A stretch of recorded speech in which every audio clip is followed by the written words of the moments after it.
Hi, everyone. Welcome. Thank you for coming out. We're glad you all could make it for this big event. I'd like to introduce Will Boothby. He's the Northeast Regional Director. Will.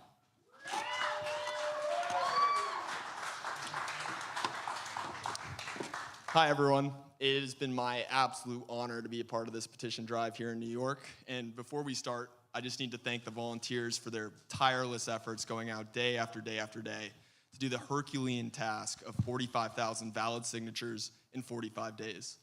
As many of you might already know, our goal is almost double that, 90 to 100,000. And the reason for that is after we collect all these signatures, we expect a team of lawyers to be deployed to try to disqualify them, throw them out, and get rid of all of our hard work. But I'm here to say that we are going to be absolutely impervious to any legal challenge based on the rate that we're collecting signatures at this time.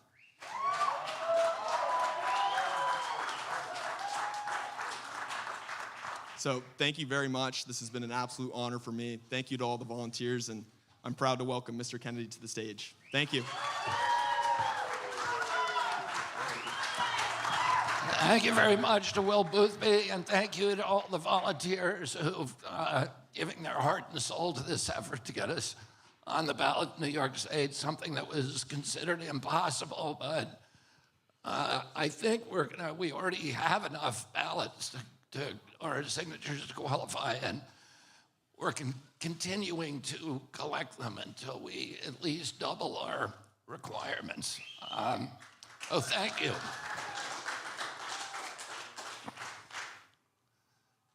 Whoops.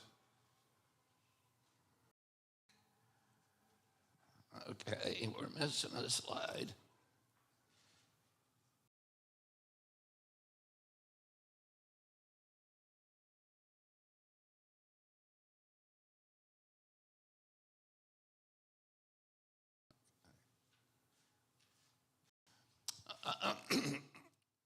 Bridget, will you just check the slides? I'll make do without this one.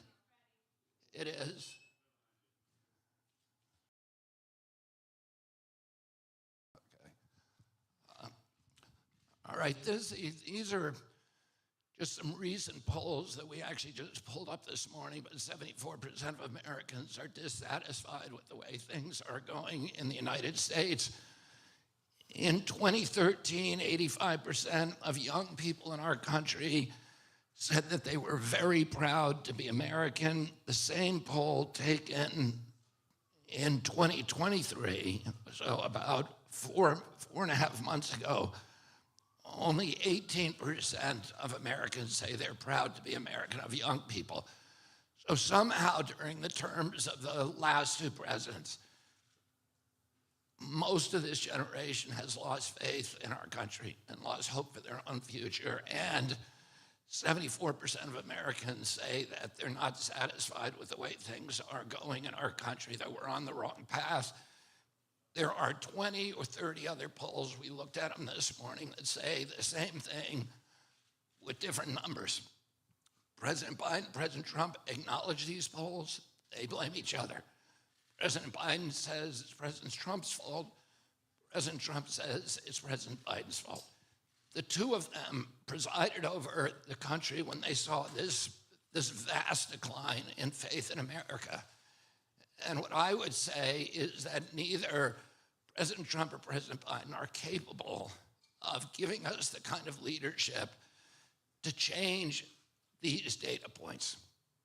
President, and some of you who have been on the campaign trail with me have heard me say over the past few weeks that President Trump and President Biden are very, very different. Their dispositions, their personalities, the way that they approach life, the way they approach other people, the way they present themselves. And ideologically, they couldn't be more different. But in terms of the issues that actually keep them apart, it's a very, very narrow Overton window. It's abortion, it's guns, it's the border security, it's transgender issues, and a few more. They're all the culture war issues. These are all important issues, but they're not the existential issues that will change this metric. The issue that actually gives people hope in their country, young people hope in our country, that restores our moral authority, that restores the industrial base of our country. And I would say to you that neither President Trump or President Biden has the capacity to change those things. One example is the budget deficit, $34 trillion. Over the past 100 days, President Biden has added $1 trillion to that. Within 5 years, every 50 cents out of every tax dollar that we collect is going to go to servicing the debt. Within 10 years, 100%.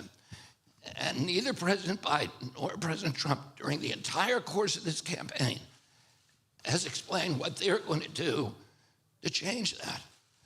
The issue of the polarization, which is tearing our country apart, this toxic division that's worse than at any time since the American Civil War.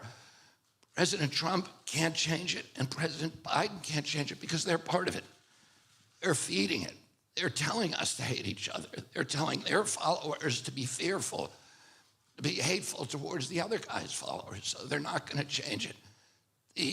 The winding down of the war machine, the unraveling, President Biden has no inclination or desire to wind it down. For him, it is, and for his entire career, it's been the premier, the lead foreign policy tool. President Trump has promised repeatedly that he will wind it down. But look what happened last week. He colluded with Speaker Johnson and with President Biden to send $61 billion to Ukraine. Oh, it's not going to end. When he was in office, although he promised to wind down the war machine, he brought in John Bolton to run the NSA. He brought in Mike Pompeo to run the State Department and CIA. These are swamp creatures. This is not about draining the swamp. Neither of them has the capacity or the inclination to stop our government from lying to us. My first day in office, I'm going to issue an executive order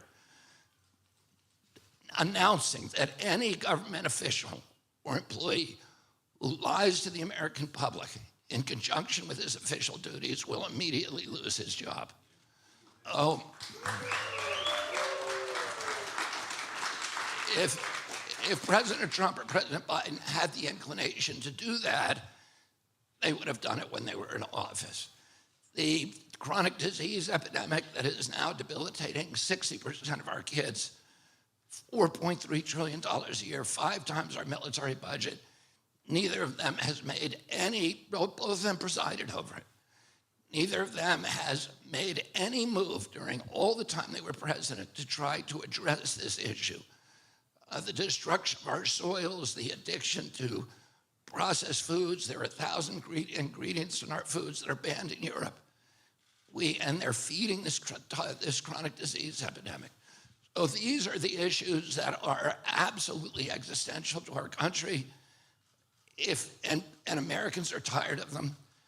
And President Trump and President Biden have already shown they have no capacity to change them. And those are the issues, or some of them, that prompted me to announce almost a little over a year ago my run for President of the United States. Now, over the past couple of weeks, as my poll numbers have continued to climb, I've been accused by the press and by President Biden and now President Trump of being a spoiler.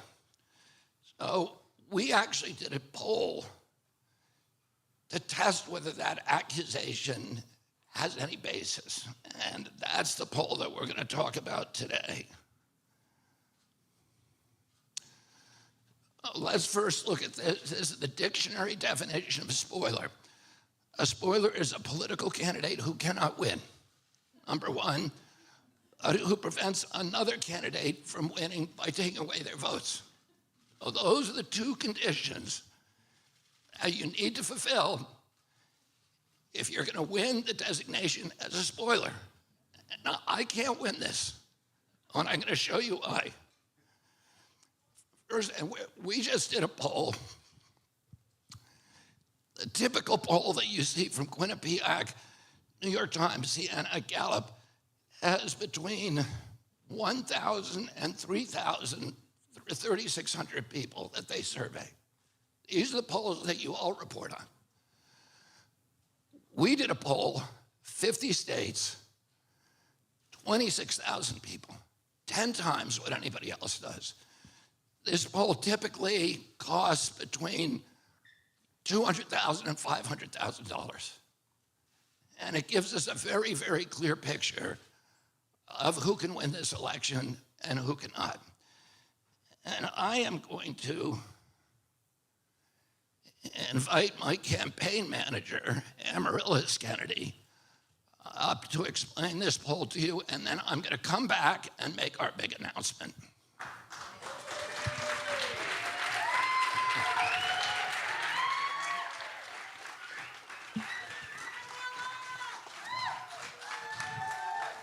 Hi, guys. Thank you so much for being here. Oh, hey, Bobby, can I have the clicker?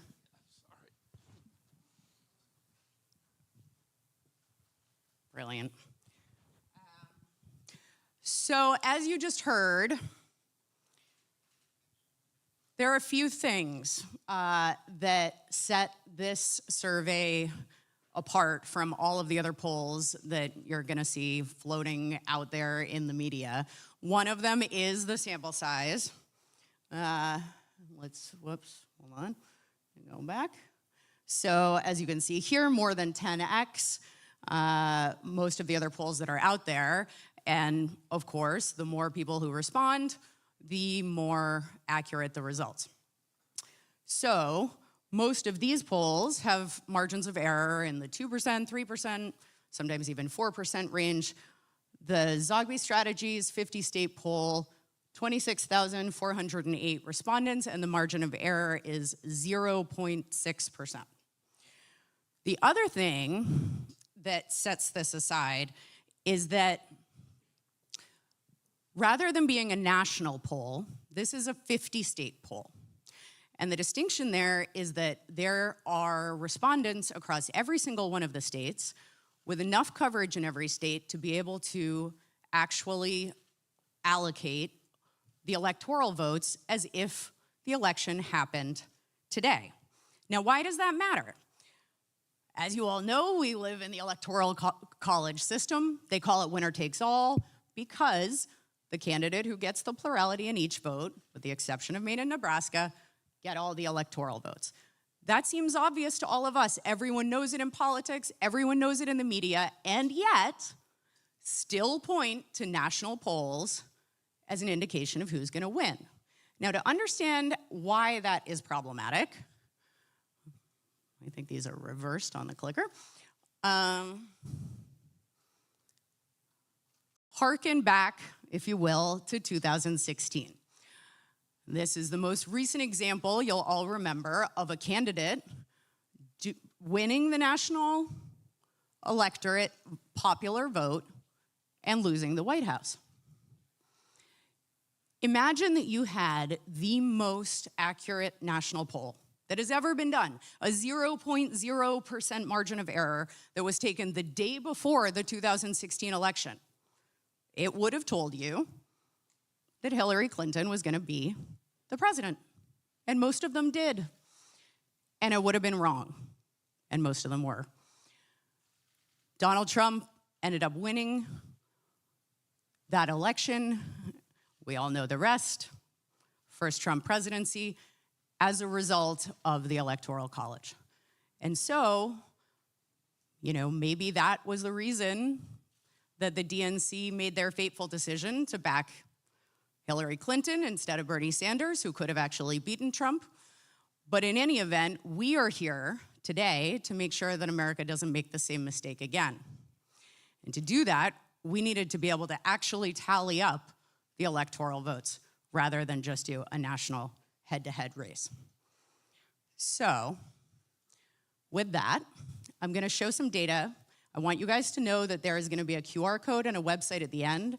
It is gonna have all of the 50 state data for all of the horse races I'm about to show you, high resolution graphics, so on, so don't feel like you need to write down numbers. And we'll give you guys a chance to digest it all and then can answer your questions over the next week or two. So first, based on this 26,000 person, 0.6% margin of error poll, if the election were to be held today, and the only two candidates were President Biden and President Trump, this is what CNN's magic wall would look like tomorrow. President Trump wins handily by a 50 electoral vote margin. And congratulations, you have woken up in a world where you have 4 more years of chaos and division and arguing with your neighbors, massive inflationary spending, and, if there's another emergency, maybe another round of shutting down all of America's businesses. So, given that the DNC was shown over and over during the primary, polling that demonstrated that RFK could beat Donald Trump in a general, and still chose to back President Biden, what is their plan for beating Donald Trump in November? Well, maybe they plan to, weaponize the courts and pull a hat trick and force Trump out of the race. It's unlikely, but let's say they did. What would happen?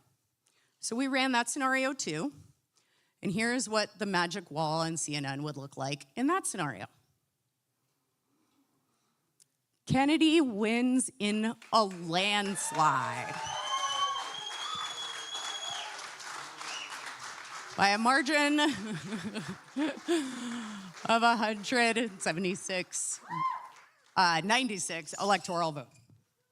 In fact, Biden only wins 11 states in this scenario, and RFK becomes our next president with the most bipartisan mandate in our lifetimes, drawing votes from across the political spectrum.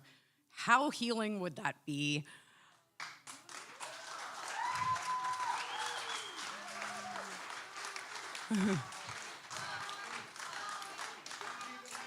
Viva Kennedy. And yet, I think given that Donald Trump seems to be pouring all of his donor dollars into his legal defense, and the courts seem to have retained a shred of their apolitical objectivity, I think we can all agree that Trump dropping out is pretty unlikely. So, is there any scenario in which President Trump participates in the election and doesn't win it? Yes, there is exactly one. And that scenario is that President Biden acknowledges that he cannot win, not in a 2-way, not in a 3-way.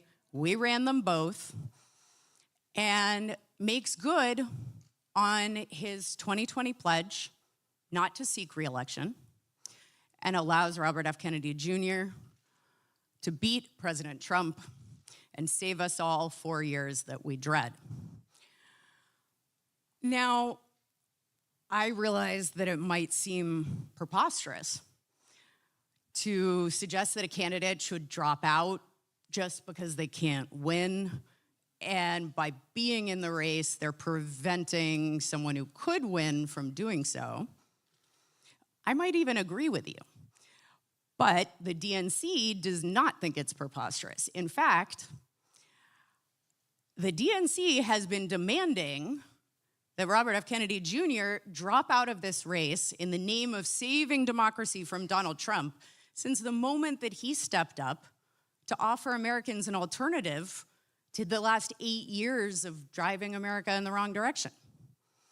The DNC surrogates have said over and over on every television show that will give them airtime that Bobby Kennedy is a spoiler, and it is time for him to drop out to save our nation from the terror of Donald Trump. So let's take another look at this term spoiler. As you heard earlier, the term spoiler requires 2 components to fulfill. 1, you can't win. 2, by staying in the race, you prevent someone else who can win from doing so. Now, clearly, based on this 26,000 person, 0.6% margin of error data set, by far the most comprehensive data set that we have on this election, all told, this cycle. Kennedy does not fulfill that definition because whatever you might believe about his chances in a three-way, President Biden cannot win. He can't win in a two-way, and he can't win in a three-way, so nobody can be a spoiler in that scenario because they're not preventing someone from winning who could otherwise. President Biden, however, does fulfill the definition of a spoiler. He cannot win in either scenario, and by being in the race, he prevents the only person who can beat Donald Trump from doing so in November.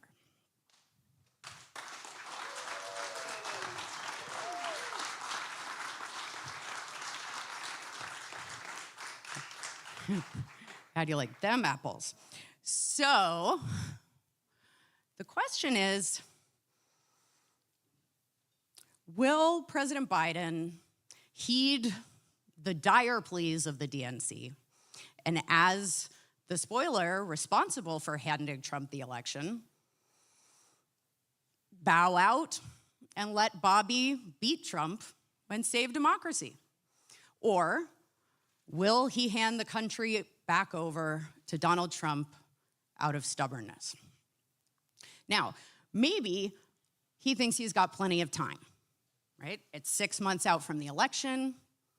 6 months is a long time in politics, especially when you have as much money to spend on advertising as the DNC does. But let's just examine that for a minute. President Biden is the sitting president of the United States. He has the biggest bullhorn in the entire world, and he's had it for over 3 years. He's also spent $46 million on advertising already this cycle. $46 million while Americans are staying up at night trying to figure out how to pay for their groceries. We've spent around $2 million, and most of that has been in service of signature collection to even get on the ballot, which President Biden doesn't have to spend anything on. So given that his campaign has outspent ours by more than 20 to 1, has this boosted his support? Could we see this as an indicator that more spending to come could reverse what we've just seen? Well, let's take a look. So, starting with a website. Here we are, more monthly website visits, but not just that as a metric, all the metrics. We have more visits, we have longer visit duration, we have more pages per visit, we have a lower bounce rate, more page views, more engagements. There are several more pages after this, but I'm sparing you. Not everyone uses websites anymore. Some people rely on social media. Maybe that's where his advertising dollars are really shining. So Bobby and our campaign outperform Biden's campaign in both engagement and growth on every single platform. So not showing up on social media either. And you really have to ask yourself in this scenario, okay, so if spending 20 to 1 against your competition leaves your competition gaining on you in every way, maybe they're just planning to rely on President Biden turning up a charm offensive. He's got 6 months. He can convince voters to change their mind and vote for him in that time, right? The challenge there is that in August of 2023, 77% of Americans believed that President Biden was too old to seek re-election. And now 86% of Americans believe that President Biden is too old to seek re-election. At that rate, by November, it'll be near unanimous. And this isn't a disrespectful thing to say, and it isn't a disrespectful thing to consider. You know, President Biden has given decades of public service to this country. And whether or not you agree with the decisions he made during that time, there is no debating that record of public service. And the natural toll of age comes on us all, you know, don't we know it? But the Kennedy family, more than most, knows that a nuclear exchange is not impossible. Right? False alarms happen. You remember in Hawaii a few years ago, everyone got the text message that said, seek cover, nuclear inbound, say goodbye to your loved ones. And that was a mishap of the alert system, thank God. But in those moments, the President of the United States has 6 minutes, woken up in the middle of the night by Secret Service, being shuffled down the hall, gotten to safety in the most terrible physical, mental, emotional duress that you can possibly imagine. 6 minutes to decide whether or not to return fire. And with all of the beautiful checks and balances of our government, that is the one moment where the lives of my kids and the lives of your kids can be taken by one person in one single act in the blink of an eye. We can lose everything, all of human civilization, dependent on the judgment and the recall and the mental acuity of a single human being. And Americans know that. They know that underneath all of the media jamboree, that is the one most consequential, sacred responsibility of the American presidency. And knowing that, they think it's fair to ask whether the person who has that responsibility should be someone that, with sincere respect, I couldn't leave babysitting my 2-year-old while I went to the movies. It's true, you know it's true. So if that question isn't going away, in fact, it is only going to get progressively more urgent, and all the money that they've spent on social media and on websites, and by the way, their digital team is sharp. They have some great people over there. So all those great people, all of this $46 million they've already spent, all of the data that we have around YouTube referrals and social media engagement and website visits, none of that has moved the needle. How is President Biden going to beat President Trump in November? The answer is he can't. And by the DNC's own diktat, that means President Biden needs to do what he said he would do in 2020. He needs to fulfill his promise not to seek re-election, step aside so Bobby Kennedy Jr. can beat Donald Trump, save us from sliding back into another 4 years of chaos, and get our country back on track. So, as promised, here is the website, Kennedy24.com/spoiler. There was a QR code on there, but looks like you're gonna have to type it in the old-fashioned way. Sorry, folks. And what you will find there is all of the state-by-state results for each of these horse races, so you can dig in, digest over the next few days, reach out. We can have as many conversations as you want. And with that, I'd like to turn it back over to the future President of the United States, Robert F. Kennedy.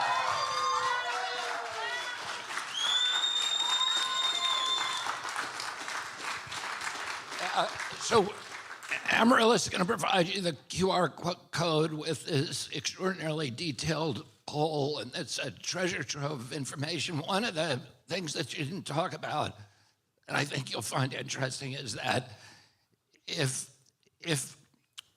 I remain in the race, and the election was held today, President Trump would win, and President Biden would lose.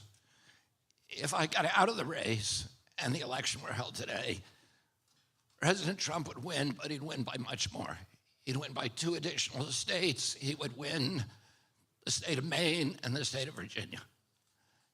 And so the people who believe that I am spoiling this at this point for President Biden need to look at data.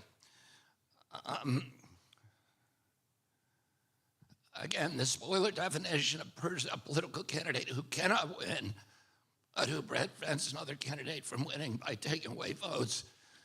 This is what Joe Biden said, and President Biden said in 2020, the stakes of this election could not be higher. We only have one chance to beat Donald Trump, and we need a nominee who can get the job done. That would be me.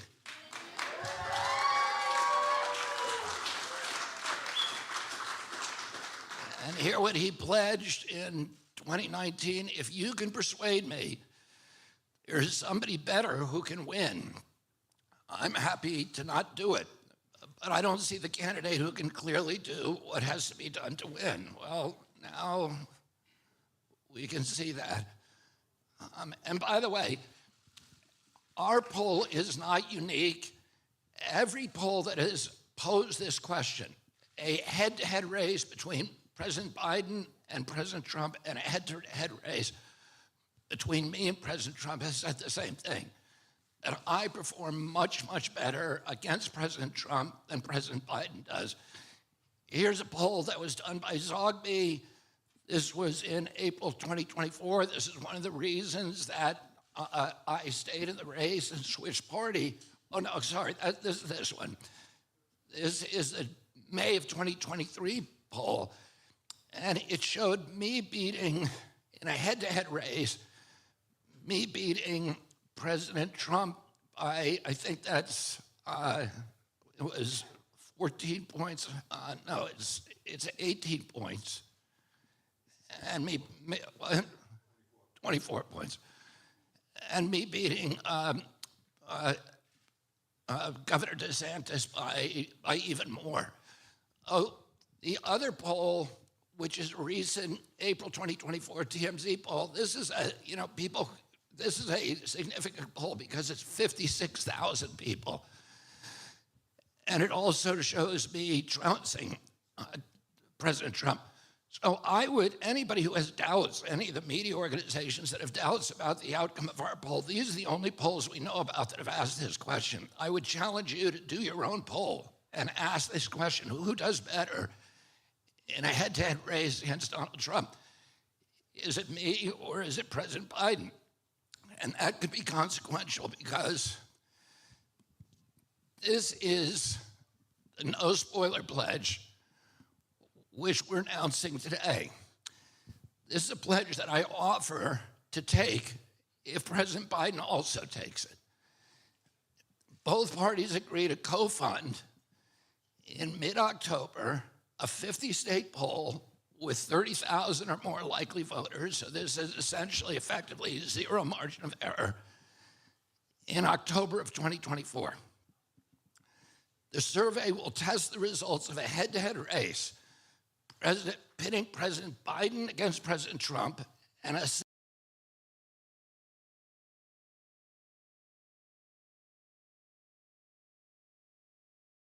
second head-to-head race, pitting me against President Trump.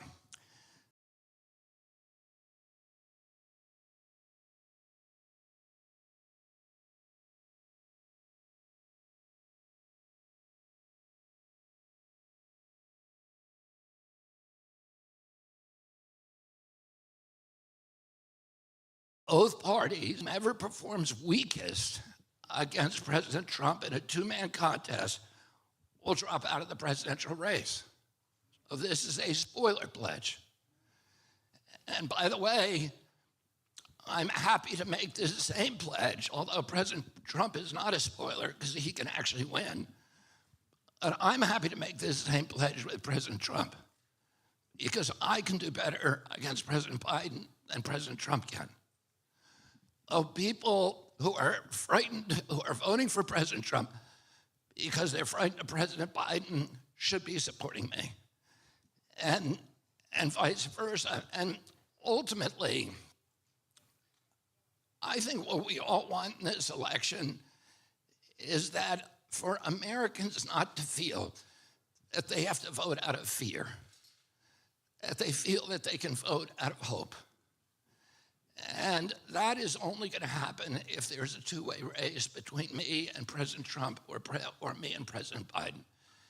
The other thing is, if you picture what this country is going to look like in November, if either President Trump or President Biden won, the division is going to continue, the anger, the vitriol, the chaos, the polarization is going to worsen. The only way to end that is through my successful candidacy. I want to thank all of you for coming out here today. God bless you. Thank you very much.